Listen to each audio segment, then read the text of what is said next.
Hello and welcome to Producing and Pandemic session 42. I believe we're at 42, which is that joke number that from that Douglas Adams book, The Secret to the Life and Universe and Everything. So 42. Today, we are having a very fun conversation about stage management in digital spaces. We will begin with our international national survey of our field, where we're inviting all of our participants to say hi, say hello, check in, and tell us a little bit about where you're coming from. So we have a little script for you to say, and it's just sharing your name, your gender pronouns, a land acknowledgement to say where you're coming from, a visual description for those who are participating in an audio only format, as well as for our deaf or for our blind audience members. Also, we invite you to share just a little bit about what your practice is, and then a little bit about a challenge this week or a discovery this week. We actually are hoping to have a nice big chunk of time for our conversation about stage management. So I'm hoping we will keep our check-ins not as long as they can potentially go, given the nonsense that is happening in the United States. I am sending you all so many good vibes wherever you are. I will model to begin, and I will request that either Danny, I'll request Danny, if you could copy paste the introductory text into the chat, I would be deeply grateful. My name is Claudia Alec. My gender pronouns are they, their, she, hers. You can use those interchangeably. I am a Black woman with a brown afro, and I'm wearing a dashiki with flower patterns on it. Michaela, I'm just going to mute you for access purposes since we are recording this and we just need a clean audio, if that's all right. Excellent. Thank you so much. Excellent. I'm speaking to you from the land of the Ohlone people. The people are still alive, but also I live in a country with concentration camps. And that's just how I'm introducing myself until that's not a thing. My access needs, I have actually been in the middle of a gigantic physical flare for the past 2 weeks. Super annoying. So if you see me go, I'm not reacting to your observations about stage management. I'm acting out because one of my muscles is pulling me bad. Other than that, all of my access needs are met because I got my coffee. We all have access needs. So if all your access needs are met, you just say all my access needs are met. Discoveries or challenges this week. So I have a transmedia social justice practice. So that means amazing interactions around social justice online, which have really been giving me life. I feel really grateful to have built a transmedia practice because I feel like I'd be feeling super disconnected, not being able to take to the streets. So I'm feeling that tension. I was able to participate in APAP, which was very exciting, but it's so curious speaking to a large crowd in a completely different platform. It's like being in the recording studio, and then other people could hear you, like the recording studio, and then it's being broadcast through radio waves. So that was a curious experience of receiving information later, being like, oh, right, people were viewing and witnessing our conversation. And that's just fascinating to me. All right. And that is my check-in. Check. Oh, and I don't call on folks. We invite folks to just put their names in the chat. And that's how we create the order of how you speak. That way, nobody has to call on somebody. You just take agency and know, oh, when that person's done speaking, I will start speaking. That's how we like to share power. I just wanted to give a shout out to Claudia. I was at this APAP session, and it was a huge session, but the comments in the chat were really appreciative. And I just want to say how lucky I feel to be part of these conversations. And it was so odd to be at a session that was sort of like a hybrid of this world and that world. It was very sort of delightfully schizophrenic. My name's Sabrina Hamilton. I use the pronouns she, her, hers. I'm coming to you from the traditional lens of the Nipmuc and Pecumtuck people, now known as Belchertown, Massachusetts. It's where I operate the Co-Festival of Performance. I am a white woman, 65 years old, with long shoulder length white hair, dark green glasses, an increasingly lined face, sitting in a peacock colored room.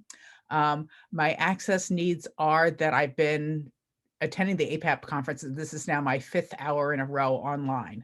So I might disappear for a moment or turn my camera off or otherwise get some sustenance. Observations, having just been at this for a couple of days on and off at this very large, over 1,000 people conference, I just am struck with how people are in very, very different places. That sometimes, especially after 40 weeks into this conversation, there's some common ground that we've forged.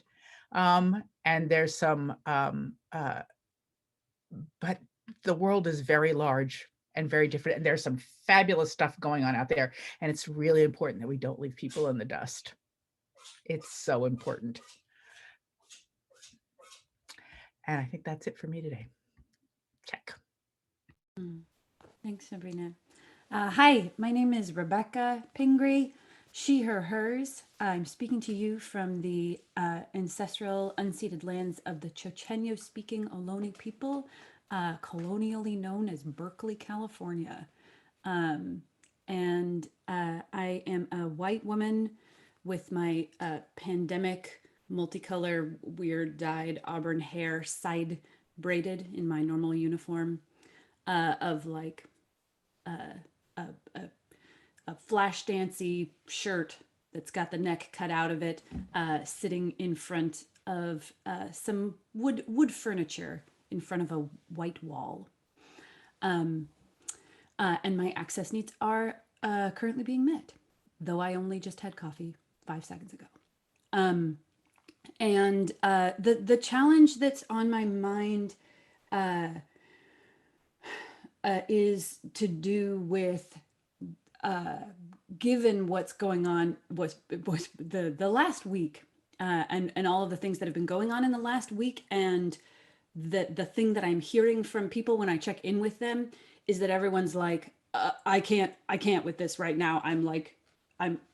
Everyone has like fallen into their phones and in isolation in this way of, so the thing that Claudia mentioned about not being able to take to the streets in this moment, or like, how do we find, how do we do it? And also, how do we kind of take back our attention to put it also to use for the purposes of the people?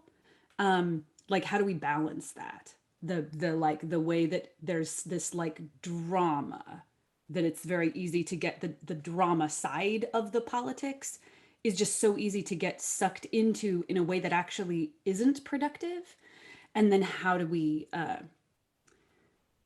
how do we come back to this, and how do we use that to shift the conversation to something more functional and less reactive? I don't know. Those are just the words coming out of me at this moment. But that's a thing that I am finding really overwhelming to just try and sift through, and also to balance making space for myself with what I hear from other people, where like everybody needs space in this moment to like more time to do things, but then also like we also need to get back to why we do what we're whatever. Anyway, that was a really check. Hi, everybody. Heather Ondersma, she, her pronouns. I'm a white middle-aged woman with Rebecca. I feel like sometimes going right after you, I have a very similar intro. I do not try to dye my hair. So mine is the ombre gray into what I used to like present to the world. Reddish blonde hair. Anyway. Glasses, sitting in front of a white wall and wearing a gray, like wearing dark colors. And I put lipstick on while I was getting my new registration link. Let's see. I'm zooming in from the land of the Ohlone people, where the Ohlone people speak the Chochenyo language, both in the past and presently. The language has been brought back after a period of 60-year silence, which always makes me feel optimism and hope that a language that had been eradicated was revitalized through hard work. How to revitalize a language that your elders have died off with the language is stunning. That became possible. That was made possible. Colonially known as Berkeley, California. Access needs are met. I may have my camera off for part of today, and I do not feel like I was able to focus on very much theater related this week. It was all I could do to kind of try to stay abreast of what was going on politically and take care of just personal needs and those around me. I did manage to go to one kind of virtual theater related event on Saturday for 3 hours, and I was very distracted. Let's just put it that way. I did not have my usual focus. So I know that right now I have to kind of just pull back and focus on just very elemental existing in this society. What is my place in this society, and how am I making a difference or not making a difference? Check.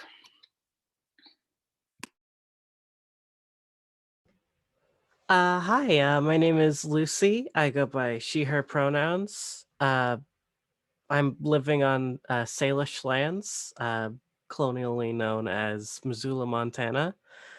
Uh, I'm a multidisciplinary artist. I am affiliated with Calling Up Justice. I am a Black woman with black hair, uh, a fluffy hood, on a white backdrop with a blue microphone in front of me.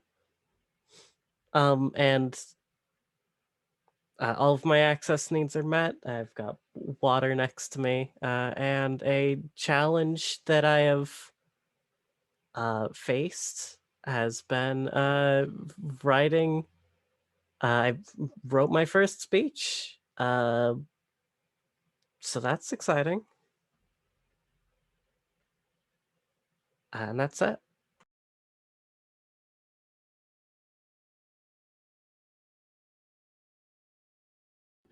I like the exercise of saying check at the end. I'm not sure where I learned the exercise, but it's useful for those who are participating audio only. So yeah, feel free to say check at the end. Who was after Lucy? Hi, I'm Mickey Goldhaber. I was starting to speak, but I was muted. I am also, I use she, her pronouns, also calling from Ohlone land, colonially known as Berkeley, California. And I'm the artistic director of Rye Cripps Disabled Women's Theater, among many other things. My access need is that I will definitely need to get up and move soon. It's hard to sit for too long, and I might turn off my camera. But glad to be back after haven't been here since before the holidays. And the thing I'm pondering now, I mean, there's just so much to think about, but I am Rye Cripps is working with a family theater company in Denver to present a reading of our play about the 504 sit-in in April. And I'm just, and I still am discussing this with the other company, so I'm not looking for answers, but just that I'm trying to decide, how big do we want to make it? Do we just want to invite, our company members and our friends? Do we want to have a more public component and reach out to other disabled groups. You know, it's just sort of a matter of how much energy we want to put into it. And I'm really not sure, but I'm really glad we're doing it. So I'll, you know, certainly invite you guys. Check.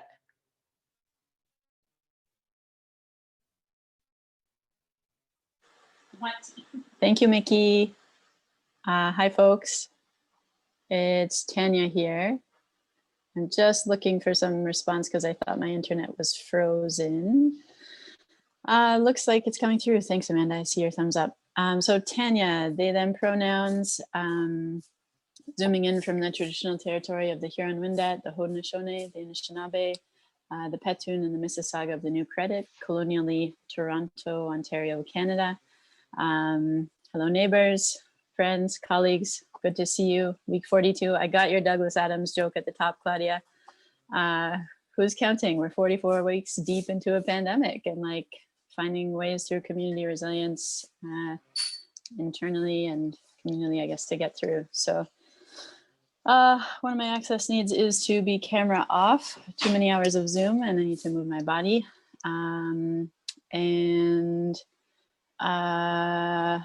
What else? I guess one challenge opportunity is that I'm a Capricorn, which means that it's my birthday next Monday, which means that I have to plan how to celebrate turning 39 years old, young years in a pandemic. So that's interesting. And that feels like it's just getting through life and the news cycle is enough. So I sort of canceled a show actually that I had on Sunday funding for, but looking forward to rescheduling and doing poetry as a spoken word artist. Stay tuned for something coming up January 31st. That's all I'll say today. Check. Oh, no, I forgot my visual ID. Sorry, Amanda. Spoiler alert. White non-binary person in a black baseball hat and a black, what is this called? Shirt with some, there's the lamp. I've been looking for that all day. Some off-white things behind me. I hope that suffices for the visual ID. There's a camera effect because my thing is broken. And passing it back to you, Amanda. Hi, Amanda Mason, she, her, hers, scrolling to where this was. I am on Chochenyo Ohlone land, Richmond, California, as it's now known. Happy to be on their land and appreciate it. I am a production manager and pandemic live stream producer. I work for Aurora Theater Company as my real job, but am freelance live stream producing for various things at this point. I am a white 32-year-old female with brown hair pulled back in a very short pandemic ponytail, a flowy pink shirt and a green sweater. And very bright colored curtains behind me because I need joy when I stare at Zoom all day. Shower curtains for the wind. I think there's been a lot of challenges this week. I am kind of in a down cycle right now in terms of actually producing, so I'm in the planning stages of a lot of things, which is challenging because, hey, plans keep changing always and forever. In both my side projects and big company projects. So I think that has been a big challenge of this year is just everything is constantly changing. And it's tricky. It's tricky because you can never really plan, but you got to keep planning. So that's definitely the challenge that I am facing right now. And I am passing to, I'm going to mispronounce your name, Kezia? Kasaya, it's okay. Yes, it's so my name is Kasaya. My pronouns are he, they. I'm gonna be switching back and forth between checks. I'm currently using my phone right now. I'm in Athens, Ohio with the Shawnee tribe. This is their land. my affiliation, I'm a devised theater artist and artistic director of Soft Theater Company, which is for BIPOC, Black and BIPOC queer artists. I am currently getting my MFA here at Ohio University, which is why I'm here, but I'm originally from Connecticut. I don't have any particular access needs today. I'm just happy to be here. I found this out through Facebook. A visual description of myself: I'm a bi-gendered person. I am Black, particularly ADOS. I am one challenge this week. Oh, wow, there's a lot of challenges this week and a lot of opportunities though. And I think one challenge this week is fun and wearing more hats than what I normally would wear because of everything, because of this virtual world. And thanks. And I'm going to pass it to, let's see, let me go to the chat again. Dean? Hello. Hi, everyone. My name is Dean. I'm scrolling up as well. My name is Dean. My pronouns are they and them. I am on the land of the Wampanoag, Pawtucket, and Massachusetts people, colonially known as Boston, Hyde Park, Massachusetts. I am a theater maker, I'm a theater maker. I love making art. I am a collaborative facilitator. I am a partner and lover. I am the associate producer of the HowlRound Theater Commons as an affiliation, but I am also an artistic director here in Boston at TC Square Theater Company. I teach theater at Company One Theater in Boston, Massachusetts.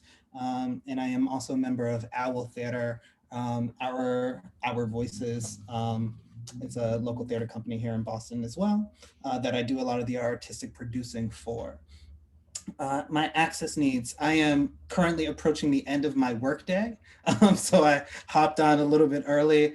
So I might just have to look back at other emails that are coming in just to close out the workday. And my partner may be bringing my nephew home soon, so there might be some times when I have to turn off my camera and just to take care of his needs. A visual description of myself. I'm a Black person. I have a beard. I have short curly hair. I'm sitting in a gray room with a locker to my right, maybe. And there's a door square behind me that I'm centered in between, and I'm wearing a Black turtleneck. One challenge from this week, similar to Kasaya, wearing multiple hats. Feeling like I am wearing a lot of hats, feeling like there's always more work to be done and not giving myself enough time and break to kind of just sit and do nothing, which I think is something a lot of producers or producing people might live in from time to time, and I'm feeling a lot of that right now. I'm realizing that I've been a circle holder a lot, and not necessarily have been able to participate as a member of the circle. And I'm looking and I'm seeking more opportunities to come as to come as someone who's being held rather than someone that is doing the holding, most of the holding. And check.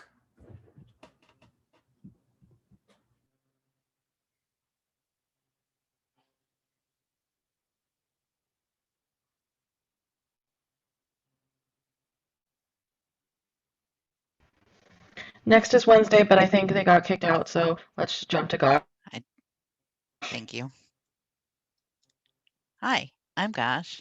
Sorry I was a little late. I missed some of your intros. Sabrina emailed me at the last minute to tell me the time had changed and I could make it now, and also that we're discussing stage management, so I'm happy to be here. My pronouns are they, them. I am on the unceded lands of the Massapequa people, colonially known as Long Island, New York. Well, part of Long Island. Anyway, there are 13 tribes here. I'm a freelance stage manager, and my access needs are currently being met My visual description, I am a white non-binary person with medium, short, medium length green hair. Wearing a green sweater. There's a unicorn poster in the background, a window next to me. Nothing too exciting behind me, but that's the basics. I am not currently producing or observing. I haven't observed any work recently. I've just been working a lot, but I am. We're putting together a virtual networking event for stage managers and the broader theater community, and so there's been a lot of interesting challenges in terms of figuring out how to make that feel community based and in online space. And if people are looking to meet stage managers who are here, not to turn this into an advertisement, but it's a free community based thing, and we would love to have anyone who wants to be involved in that. That's it for me. Check. Thank you. I think I got all the things.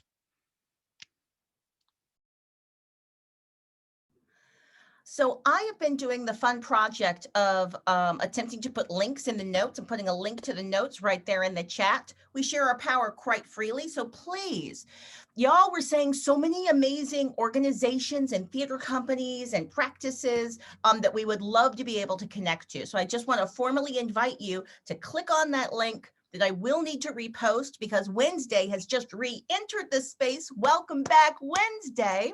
I will repost that so that that link will be visible to Wednesday so they can actually access our notes as well. Thank you, Claudia. Of course. So yeah, please, your timing's perfect. Gosh just got done introducing. Please go right ahead. Great, thank you. Hi, everyone. My name is Wednesday. I use she, her pronouns. I lost the chat, so I don't have the full intro. I am on Huadanosi land, also Mohican, Mohawk land, many native tribes up here in the Adirondacks of New York.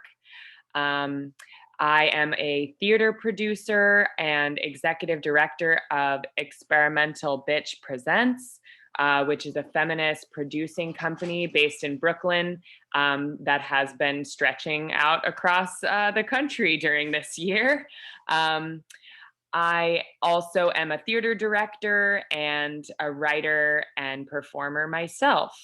My access needs today, I will be joining only with audio. And otherwise, I do have a shitty computer battery connection, and that's why I lost you guys for a moment there.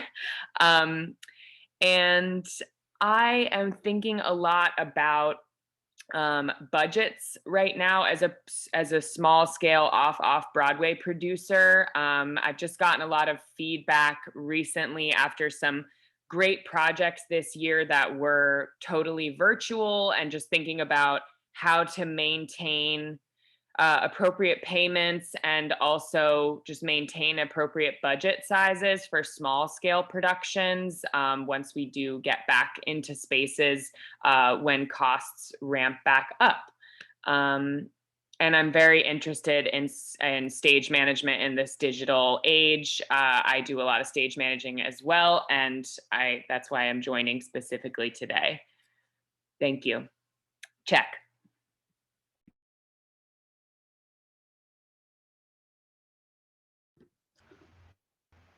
Are we all met? Have we all had a chance to introduce ourselves? I run a space where if I know who you are and you've chosen not to introduce yourself, I'm not going to pressure you into it, but I want to make sure we're giving ourselves a moment just to make sure everyone has had a chance to take the mic and say hi, hello. Hello, I'm Danny. I go pronouns. I'm on the Lonely Land. I am the administrative producer for Calling Up Justice. I also am a freelance AE stage manager in the Bay Area. I have to leave in 20 minutes. I am clearly frozen on video because my internet connection absolutely sucks right now, which is very weird because it's never happened this way. But this week seems to be my challenge of internet. Just absolutely sucks. So I guess my visual description is very pertinent because you can't see me. I'm wearing a awesome marketer headset with my hair pulled back. I am a little Asian person sitting in front of a white threshold door. There's like gray magic behind me, and that's pretty much it. And yes, my challenge is that I am having very bad internet problems, which has never happened before in this pandemic. So I am wrestling with that. I feel like a call to AT&T is in my future. And that's what I've got. Check. This was me doing a little bit of modeling. In digital spaces, even more than on our physically shared spaces, having time where nothing is happening feels so awkward. Did it feel a little awkward when I was like, let's just pause? Space. But it was utterly necessary because Danny was frozen. And potentially I would have seen some kind of physical something to let me know, but it was frozen. There was no way for me to know. I take one more pause. Also in the knowledge that we can always interrupt and introduce later in the session. Also, if you have any increasing access needs, you can always let us know later in the session. Access needs are negotiable. Thank you all so much for being here. So I did want to take like 5 minutes to talk about APAP, but really, I'm going to bump that to next week because I feel like the stage management conversation is going to take more time than we have time for. And also we only have Danny for this limited amount of time. And this is actually Danny's gift to us. We've been talking about having this conversation and then Danny did the labor of inviting some folks to have the conversation. So I was looking for a microphone to make a joke with. So I'm officially passing the microphone to you, Danny.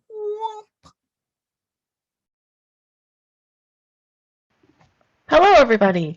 I'm just going to leave my video off just to help with whatever is happening internet-wise. So what I wanted to do was I recently was stage managing. No, I wasn't. I was assistant directing for Christmas Carol, which was ACT's radio play / audio drama, whatever. Amanda Mason is the production manager for Aurora, and she actually was one of the people to hire me. Oh, God. Something happened. Something happened on my computer. That was weird. I thought I had lost everybody.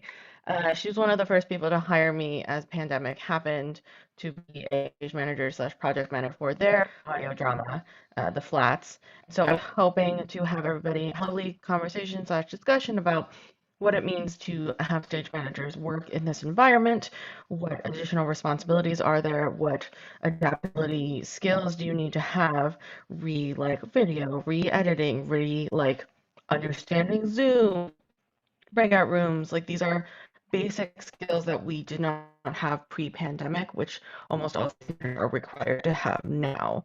And what is a baseline of technology that you need? Like you need a working computer and internet and an Ethernet cable and et cetera, et cetera, et cetera. And these are things that stage managers did not need pre-pandemic. So what does that mean for post-pandemic / now? What does that mean for a producer? If you're looking for a stage manager, are you looking for someone who can do everything like video editing, OBS, blah, blah, blah, blah, blah? Or are you looking for a stage manager purely for their stage management skill sets? You have an OBS operator or you have additional video editors. And these are things that producers now are having to think about because you can't just hire a stage manager and expect them to do that. You can't hire a stage manager and expect them to run OBS live. That is not what they're there to do. Great if your stage manager has that ability, but you're setting them up for failure if you. And this is I'm getting a little heated about this because ACT did this with their MFA program. They had a stage manager in to do vMix with 16 cast members. And if anyone knows anything about vMix, it's a total of 8 people. That's the max amount of people you can use. So they did a Zoom instead. So they had 8 people in this vMix and the other 7 in Zoom. And as everyone's internet was not great, it was a colossal hardship for their stage manager who was also running vMix and running the Zoom and editing everything. So not only actors doing their own cues and doing their own lighting and doing their own sound, the support of someone who was there to watch them to make sure that they could do it. So they did actually end up running, they did one full production, they video archived it, and then they ran that for all of their demand performances, which They were very lucky that they got one out. But I personally feel like you were setting your stage manager up to fail because you can't expect them to be in charge of 15 people and run vmix. It's what if your stage manager doesn't have that skill? Push that on them without giving them classes and giving them that support, giving them the tools that they need to succeed. And yes, thank you for coming to my TED Talk. I'm done.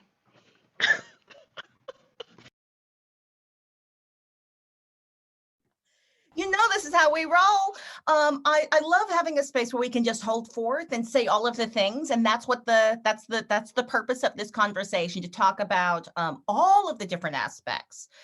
So thank you so much, Danny. Do you want to pass the microphone to one of one of the folks you invited to the space? Yeah, I'll go to Amanda because talk about hiring me because that was awesome. So we launched an audio drama not early in all of this, but, as everyone was getting their acts together. And I had Danny come in as our associate producer, is what we called her, making up titles. Although now all of those are under equity. So we do actually have to hire a stage manager for what it is. So many opinions about the equity SAG battle. That's a whole other conversation. As a producer at the moment, I'm also a stage manager. That is my career path until a year ago. So I'm very familiar with them. I personally think stage managers should not touch vMix. They should not touch OBS. They should not be producing. I do expect them to operate Zoom. In terms of muting and unmuting and breakout rooms and like sorting all that, I do expect my stage managers to deal with. I don't expect them to do video producing. I do not think that is their job. I think that is akin to programming a light board, and that is not their job. I think taking notes on the audio tracks is 100% their jobs, and being able to tell me exactly what is in each one. But they shouldn't be touching them. Maybe organizing files at the end of the day, maybe. Like, that's a thing. Sorting files in a computer system. Sure, that's a thing. They're the ones that understand them, sorting them into different folders. That's a thing. But I am 100% on my stage managers should not be doing production, like the video production end of things. It's certainly an interesting conversation in terms of the tech. I have a lot of, shared friends with Danny who hate it. They're like, I'm not doing it. I'm not doing virtual stage management. I just hate it and I'm not doing it. And a lot of that comes to they don't have the setup. I was really lucky because I'm at Aurora that I made Aurora buy me a new computer early in the pandemic because I did start doing all the video production. So I was really lucky and fortunate that I was at an institution where we realized very quickly that this would be an asset if I could do all of this stuff. So I had Aurora build me a computer, and now I use it for all my freelance stuff too. But I have a lot of friends who are doing this, and I've pulled some of them in, and it's like we've been renting computers for them, and like, what is the tech fee now to do all this stuff virtually? And it's hard and it's tricky, and so many stage managers have old crappy laptops that they carry back and forth to rehearsal because that's all they ever needed, is the Excel and the word processing and email. So it is a big question, and as a producer, looking forward into next year, and the theory of getting back in person at some point next season, we're right in the midst of budgeting and trying to sort out what next season will be. I don't expect anything different of my stage managers than I did beforehand. I am probably, spoiler alert, Danny, I'm shifting your jobs. I'm actually going to take my stage managers off the light board, which has been a big problem at Aurora, and put them on the soundboard instead. Because we usually have like 5 sound cues in a show and 100 light cues. So I'm going to have a light board op and put them on my soundboard so that it's not Danny. I'm also going to pay you more for it, so. Quick visual description for those participating by audio. Danny has put a little sign. She's done a reaction of a no icon and then a funny wow face icon. That was amazing. Okay, Danny, when you're working for me, our light board operator can operate both sound and lights, and they'll get the bump, not you. We'll talk. But I certainly don't expect my stage manager to have anything different than they did before. Right now, while we're working remotely, I definitely expect my stage managers to have their own computers and stuff because Aurora does not have spare laptops to hand out. So, yeah, all the things. It's complicated. Danny, you're not bad at sound. You're fine. You can press a go button on any board that I hand you. I have no. Yeah, so those are my thoughts. I could talk all day. I have opinions. But it's tricky. It's super tricky, and I feel for stage managers, and I'm really glad that as of last May, I got a full-time job being a production manager, and I'm not playing the freelance game right now because it is very hard. I feel very bad for all my stage managers, and when I have been hiring people for productions, especially now that we are back on equity contracts, I'm like, okay, I'm looking for someone, but do you need the weeks? Do you need the health week? Because I want to give this health week I have to give someone a health week. Can I give it to somebody who needs it and it's actually going to help you get your health insurance? So it's tricky. I don't know. It's tricky. I don't know who else I should be passing it to on the stage management side, so I'll leave the floor. I just wanted to make sure that Danny had a chance to pass the mic to folks that had been specifically invited, but this conversation is open for everyone to participate in. If you have questions, also please feel free to participate in the chat if you have other amplifying observations or questions. So we have talked about what are the job duties, the expected job duties of the stage manager. We've talked a little bit about some of the union stuff that bounces, and we might get a little more into that. But I'm so happy you mentioned the health weeks, and then it's the just minimum necessity of weeks of labor that equity stage managers need to do to keep that life. I just think we live in such a wacky country where your health insurance is attached to your job. It's wacky. And we also talked about the challenges of stage managers being expected to bring their own equipment now, which is a challenge for all of us, for performers and producers. Everyone's expected to have a mini studio at home. So these are all really useful. Danny, did you have someone else that you wanted to invite to speak? Yeah, like any of us, is having very bad internet issues. She got kicked off 4 times, which is a real life thing that's happening now. I mean, I am in the process of stage managing for ACT's A Trouble in Mind reading, and they were like, "We want you to be part of the look, so it looks like you're in a room doing a real theater reading." And I was like, "I need an internet cable because my internet is being very bad right now. I also need you to tell me what I'm supposed to look like because yes, if you want me to be fancy on screen and look acceptable and not like a little grub in the corner, which is how I equate my stage management, you need to tell me what to wear because yes."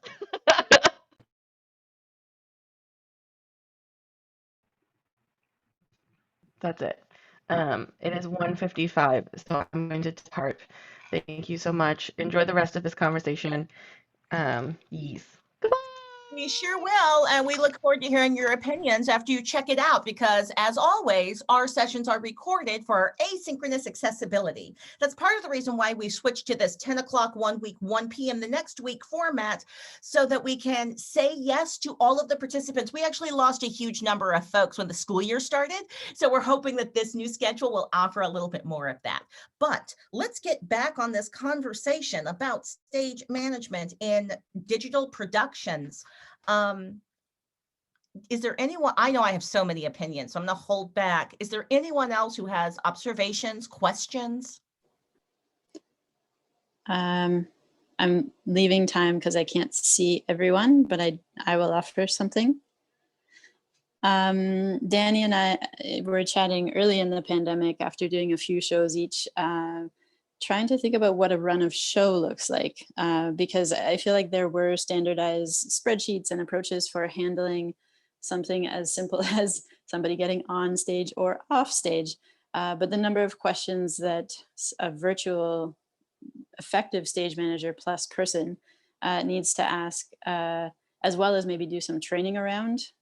For me, there's not like a standardized Google Doc or a spreadsheet or even concept clearly in my mind yet that of what it needs to look like to be able to support someone, let alone a whole cast of folks to be on stage doing their parts and coming off stage sort of seamlessly. So from a design background, I've been really sort of nerding out around like what does the design process look like to standardize some of these processes as we gain experience on these platforms.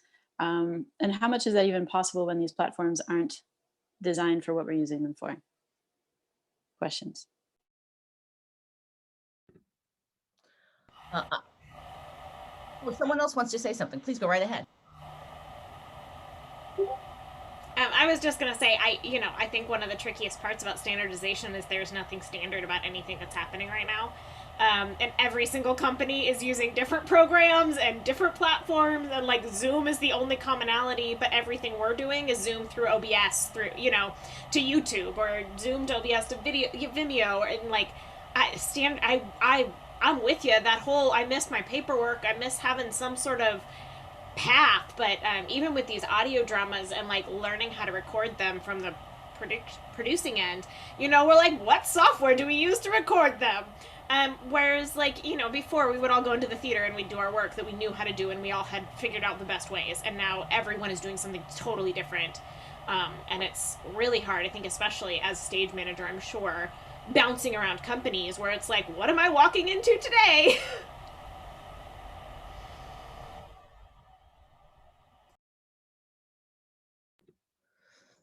I've had the great pleasure of being on a podcast called Trek Table, which is BIPOC queer femme folk just talking about Star Trek and allies talking about Star Trek. We've been getting deep into Discovery.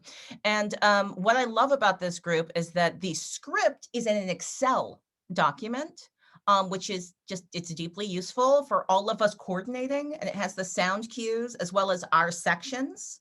And then as we're recording, there's somebody who literally mark sections blue once we're through them, which has felt deeply useful. And I recognize there are some techniques that people are inventing on the fly, as well as techniques from other industries that we are now integrating into our practices. So I would love to hear stories, not only about the challenges of being a stage manager, but what are some of the best practices? What are some of the ways we've figured out how to do it? So those are both things we'd love to hear about. Is there anyone else who wants to like really just speak directly to this from a stage manager's perspective?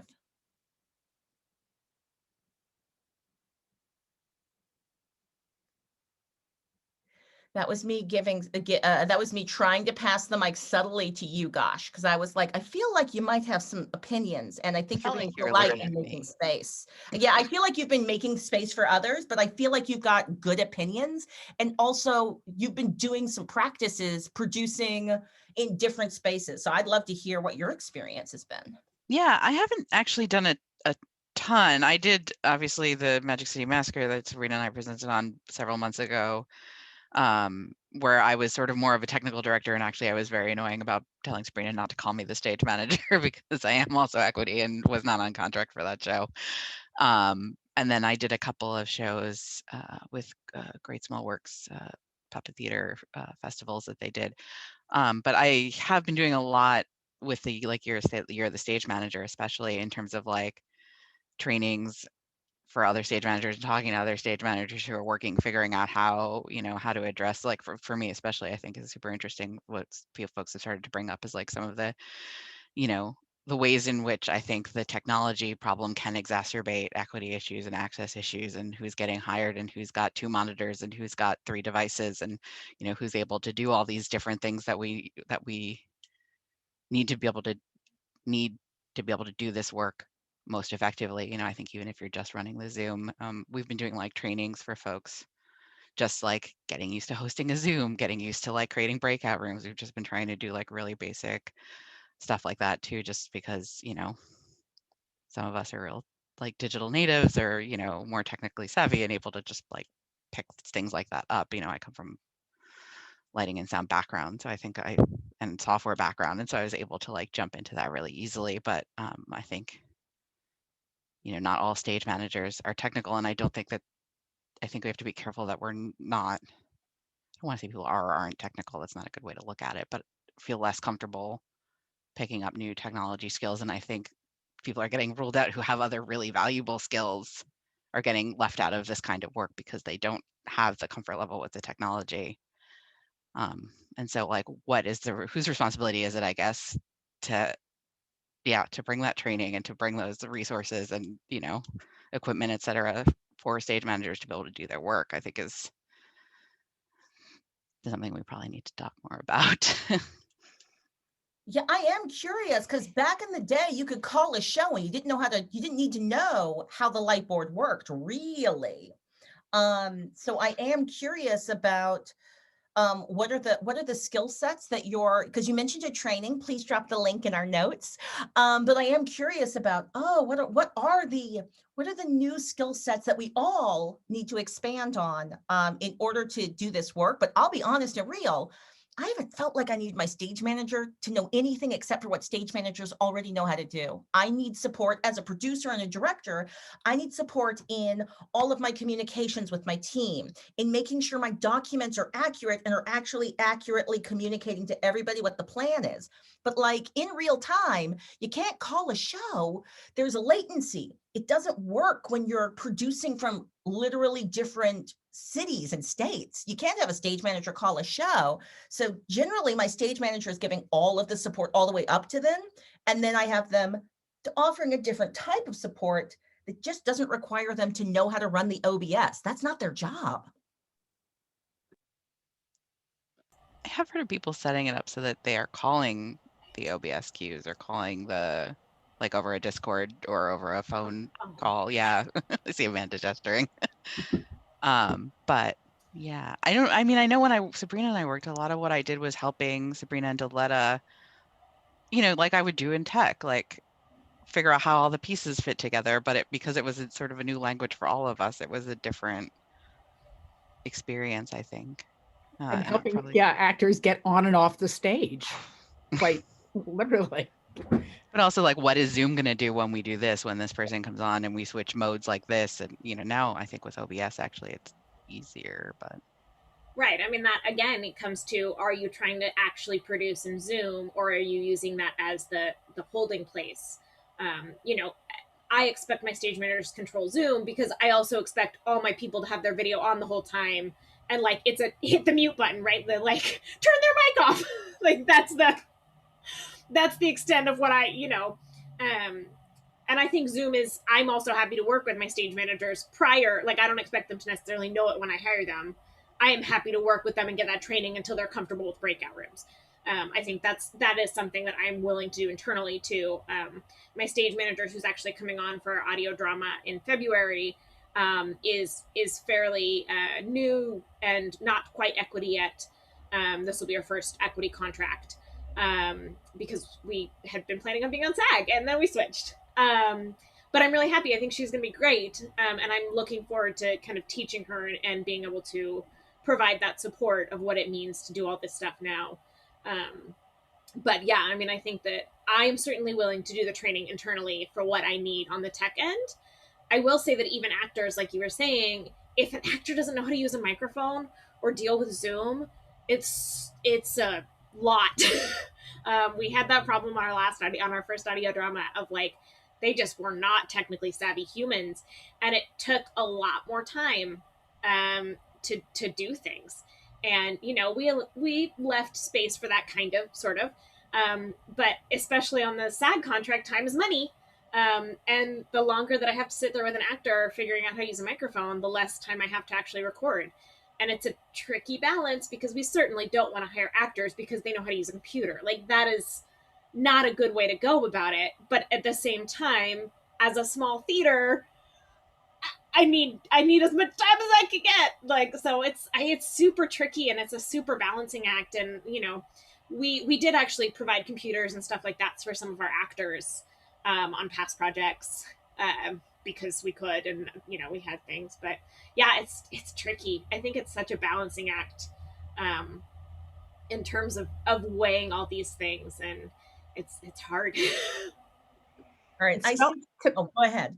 It's, I was just going to say, I've done a lot of international touring, and it feels a lot to me like much closer to the models of working like in Brazil and Egypt and parts of Europe, where the stage manager is, it's a very different system.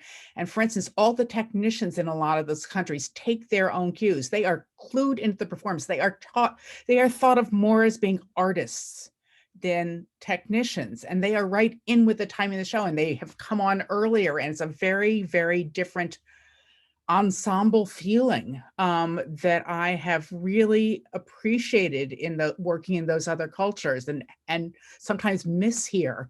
And you know, certain kinds of theater need other kinds of systems for sure, but you know, and need a more traditional American model of stage management. Not, but just now that we're in this new space, it's a chance, I think, to sort of not just assume and to really think about this project, this time, what's best. I appreciate that, Sabrina. I feel like I'm coming from poetry, if I can add something here, in spoken word, where a slam is highly collaboratively created by a collective of people. There's not always a designated role that someone sticks to, like slam master or scorekeeper or timer or host. Our collective, each person, you know, has some preferences, but also tends to rotate between the different roles that we play, as well as all being artists and also performing on the stage. So I'm used to seeing something sort of from many perspectives and also working in a very ensemble way. So that's sort of my bias of coming into this sort of stage management adjacent, could I call it, like tech support role. Thinking that my presence was sort of a joke at first, like, let me be your tech guy, I'll support you. Because I come from an engineering design background and I became a poet, this is really one of the first times in my life where those two pieces are much more highly aligned. So coming from like speaking to other cultures, Sabrina, and even speaking to other art forms or interdisciplinary practices, I'm actually way more curious in working in a collaborative way where I'm happy to sit down and train people on the tech, because I want to see artists continue to participate in creating and producing in this time where so many stories I think are very critical, and I wouldn't like to see them be left behind. Thank you so much, Tanya. I am curious about the entry point for folks who are coming from a pure digital producing practice, because I recognize that for them, they're often being pulled into situations where their title is digital producer, but then sometimes they're being asked to do a bunch of stage managerial duties. And I'm curious about just what is best practice? What are the new pieces of language? But I will take a step back before we go into that conversation and acknowledge I pulled a face, Amanda, when you were talking about, well, you know, actors don't necessarily need to have any technical skills. And I went, what? Yes, they do. If I hire you to be in my show, I need you to understand how to get on the stage, what upstage and downstage is. These are actually requirements. And if you are moving into digital producing or transmedia producing, the truth is, if you have these additional competencies, you are more valuable, because you told us the story of actors who lacked technical competency that was not expected of them in a theater context. They cost you money. And if you had hired an actor like me, I would have made you money, because I would have been like, oh no, I'm already completely set up. Oh, this person's having trouble. Let me help them. So I will name that there's a new class of producers and creators who have these multifaceted skill sets, and they're valuable. But that's also why these training, and that's why training is so valuable. It's why we're doing this every week for free, because we need to make sure that we keep the field equitable, so nobody gets left behind. Going back to digital producing, though, what's reasonable to ask? Like, if you're, let's say that you don't have a lot of money, like what's the ideal team size, and do you need a stage manager in addition to your digital producer, who in some ways is also acting like they're a board op? I'm terrible with all this new language. Yeah, so that was a very loosely all over the place question. Does anyone have any response to it though?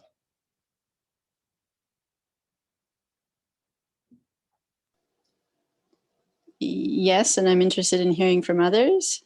My first impulse is, while this is still new, the more the merrier. That's not always true because it depends on how much training folks have. But let's say folks have basic competency. I'm looking for usually 3 or 4, let's say. And I know with funding that might be hard sometimes to justify on the stage and tech side. But for me, the number of people that you have on that tech support side increases the quality of the production of the show. So if it's something that can look more ad hoc, I think that number can go down. If it's someone who has many, many years of training, that number could also go down. But there's a capacity building aspect of having the numbers be higher, 3 or 4. I would never really want to do one, even though sometimes I am tempted when there's no budget. And I found myself on the host side trying to be technical as well. And that's a disaster. I'm like, Tanya, you do this for other people. You know more folks are needed. So yeah, never one, especially because of what we've already seen in this call with internet dropping. So I'm, from a design point of view, always thinking about redundancy. I always want at least 2 people who are capable of doing everything so that there's one lead, or let's say the show is split 50-50, however you would, assign it, but there's always a person sort of shadowing or doing backup for redundancy because of the digital nature of production. And then depending on if you're in a festival or how many shows or how many hours, the longer the thing goes, the more people you want to. So those are my quick thoughts. And I keep having some things about how spreadsheets are useful and how Google Docs are useful, but I feel like that's going maybe too deep for this conversation. So let me just say that for now.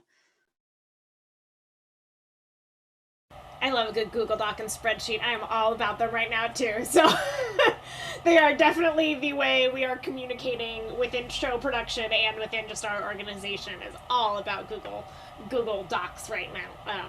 So with you there, we can have a whole meeting, hours long, about best practices. Yeah, I mean, I know I talk a lot, so please shut me up if anyone else has something to say.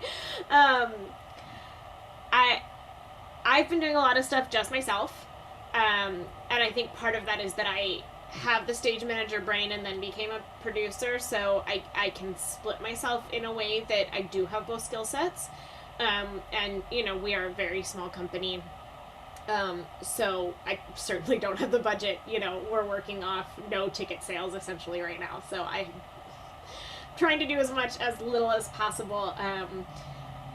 In a lot of corporate gigs too, I've just been the one person, and it does leave us in an odd position with the redundancy, and I think the redundancy is the most important part, because what do you do? And making sure to write into my contracts, if my internet dies, you're still paying me. Because that's a big thing that I all of a sudden cannot do my work. Especially for these live events that I'm doing, like these live galas. I had one a couple weeks ago where my internet actually went out half an hour before we were supposed to start a theater company's gala for the year. And I threw my computer in my car and went to a friend's house and got it back up, and we started 5 minutes late. But had that one particular friend who lives 5 minutes from me not been home, or her internet had been out too, I would have been literally nothing I can do, guys. We're just out. And hotspots can't stream out. There's not enough juice there. So I mean, what that redundancy is, and especially with these corporate gigs, I mean, I'm asking people to pay me a lot of money. The nonprofits, I'm asking to pay a good amount of money. The corporate gigs, I'm asking to pay a lot of money. So how do you double that? It gets pricey for these nonprofits. It gets pricey for even these corporate gigs to literally need a redundancy. What does that look like is something that I'm being asked a lot, especially the farther into this we get. What's your plan if your internet goes out? And I'm like, well, you hire somebody else to be the plan, because there's nothing I can do about that. You know, I've got the UPCs on all my power, so like I can go about 10 minutes if the power goes out. Like on my internet and on my computer, like I've got about 10 minutes that I could get up. Oh, we're gonna have technical difficulties. You know, we're ending early slide, but I can't do much past that. So yeah, the redundancy I think is the most important part. I think in terms of having multiple humans. I love having a stage manager when we've gotten it, because then I'm not worried about actors doing whatever actors need to do, and I can just focus on the tech stuff. So I love a stage manager always, and will always support having a stage manager for every project ever. But even going back to the UPC, Universal Power UPS, I guess UP something, the Universal Power Supply. They're big batteries, basically. They stay plugged in, and when your power goes out, the higher pay for level of internet. So I upgraded my internet, and I was going to charge Aurora for it, and then because I was doing all these corporate gigs, but I'm using Aurora's computer to do all the corporate gigs, so I kind of felt like I wasn't going to pay Aurora to rent my computer to me, so it all evened out. Yeah, I mean, Cal Shakes is actually paying me a computer fee, a technology fee, which is really nice for the reading I'm doing for them this week. And corporate gigs are starting to pay technology fees. I think it's all just about talking to, you know, who you're dealing with.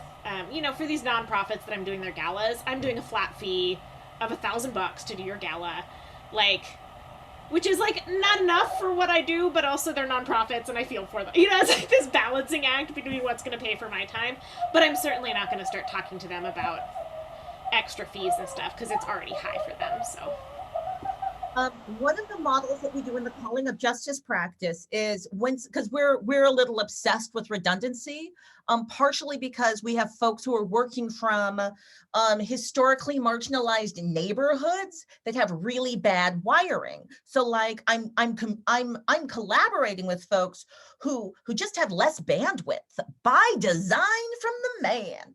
So if we can, we try to make sure two people in two separate places have a computer that has the collateral on it, that has like the slides and all the stuff, right?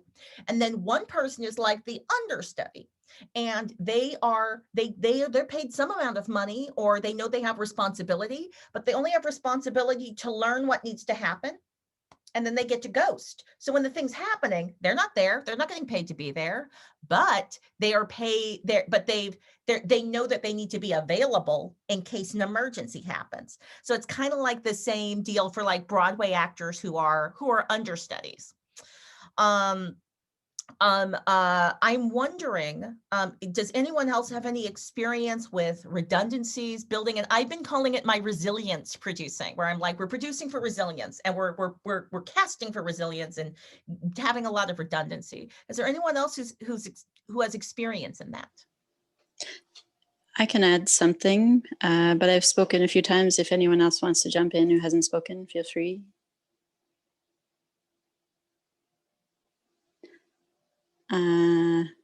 Okay, feel free to continue to jump in at any time.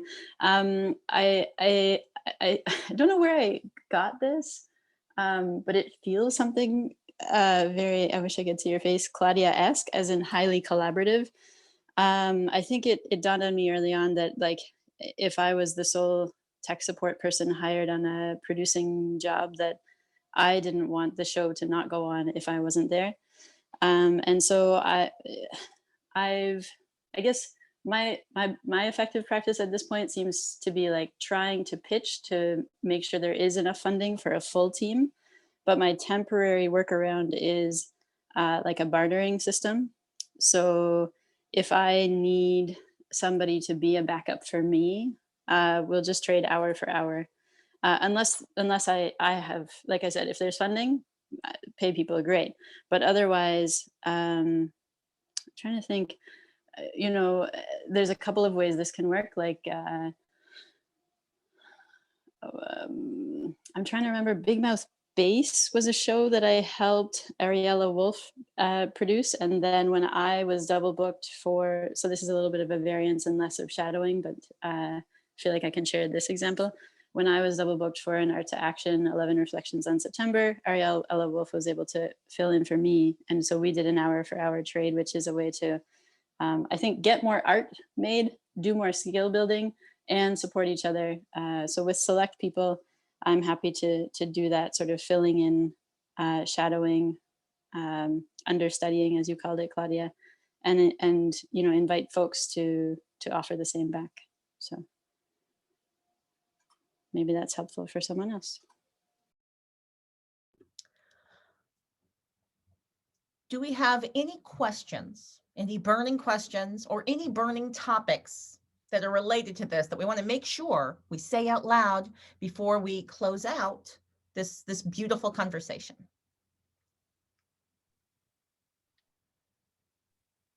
I do. I just have one more thought, which has been running through my head as we're talking about this, because I think, many of us here are people who want to be able to do all of it at once and can do all of it at once in many scenarios. But I think and it's so easy when it's just all on your computer, as opposed to like when the light board's there and the soundboard's here and the set changes are over there and you literally physically cannot do all of them. I think it's so easy to, in the digital world, say, yes, one person can do all of them. But I also think the digital world, especially as we're all newer to it, is much buggier. Things go down. I mean, I've had a lot more problems in the few shows that I've done digitally than I've had in 10 or 15 years of stage managing in person. And so, even if I can run the light board and the soundboard and be the stage manager and call the set change and whatever I'm doing, it doesn't mean that like when something goes down that all of those things are going to carry on in the way that they're supposed to in the best way possible. And so I just want to acknowledge that people have limited capacities even when they can be in one space. I'm sure everyone here knows that, but it felt like it needed to be said. Yeah, I do especially feel that, because I feel it's and what you just said reminded me of that common saying of, that it's not it's people who are always late. There's some truism about people who are always late. It's not that they're a disaster, it's that they're optimists. They just think that everything is going to go exactly the best way that it's always gone, and then they'll be able to do it all within the time that they've left. I identify with it a lot because that's me. But also that I'm noticing it a lot in digital production, that everyone goes, well, I've seen it happen. I've witnessed it happen, that someone was able to go and just do all the things and make it seem like it totally worked for a period of 10 minutes. And since it did, it will totally work during the 10 minutes that I really want it to work at exactly this time with this group of people, and only adding several hundred other factors of audience members and whatever. And it's like, yeah, that's very, the optimism is adorable, but it's just not, it's not real. And so just continuing to kind of remind people of that, because that's exactly what I encountered, where in theater, in live theater, that you can rely on things, and even then things still do sometimes go wrong. It's just that we have so many mechanisms, and the mechanisms have mechanisms for being like, no, we caught that ball anyway, because we just went talked on the, and we aren't that slick with this. And also less of it is within our control than it was. So that's also why we can't pivot in real time to be like, no, you didn't see that thing you just saw. Doesn't. Yeah. So yeah, that's it. And it's okay to lower our standards to make the work possible. Okay, I'm done. That was it. I have another question that's not really technical. It's about that thing that stage managers and producers, I'm finding I'm having a hard time doing, that check-in that is so needed with your team and your producers. This can just add so much work to a stage manager's plate during this time specifically. I mean, we can't expect our stage managers to be calling all the actors, after rehearsal individually, talking with producers offline all the time. Do people have techniques for this? How are people kind of keeping the morale in the room and making sure, especially with everything going on in the, in our country and in the world, there's so much more emotional baggage everyone's bringing into the room? Are there tricks people are doing at the top of rehearsals? Just any tips about this? All right.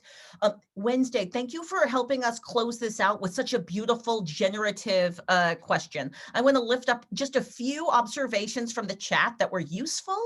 I actually made this one. The infrastructures that we are using, they were not designed for the weight of use that's taking place now. And that's actually a sustainability issue and a problem. So I mentioned there are neighborhoods that don't have the bandwidth by design.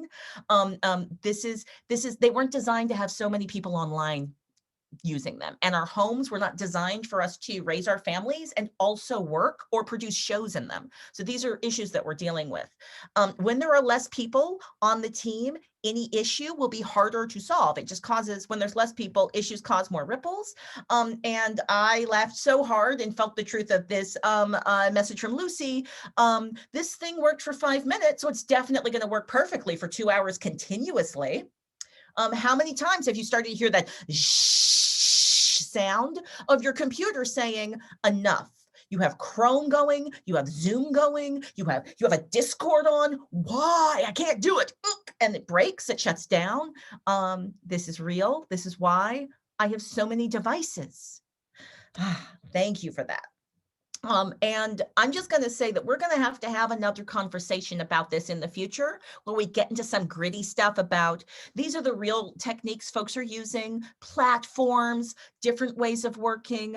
I entered one project, though. I'm just going to share a quick story. I entered a project and they didn't design the first rehearsal to be the thing that usually the first rehearsal is like, we get to meet each other, we sign paperwork, and we might not even engage with the text. It's just all of this other stuff.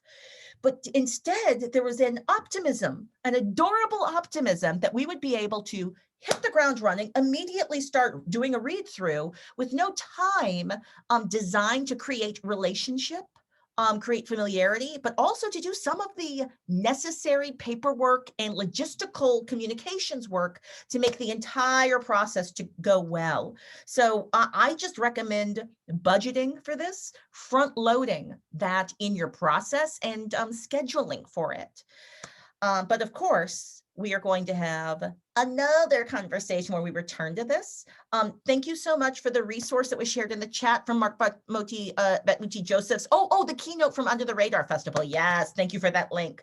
At 4036, he talks about the need for a federal Department of Inspiration, and it is quite inspiring. Go check that out. So this is the time where we will close out this week's Producing in Pandemic. We return back to this live digital space next week, 10 a.m. Pacific Coast time. Thank you so much for engaging in our 2021 experiment with moving our times every other week from increased accessibility. This was an amazing conversation. Thank you all so much for joining us for it. And of course, we like to share our power. So if you want to hang out with us afterwards, we're about to plan the next session, but I'm going to hit stop recording for now. Goodbye, everybody.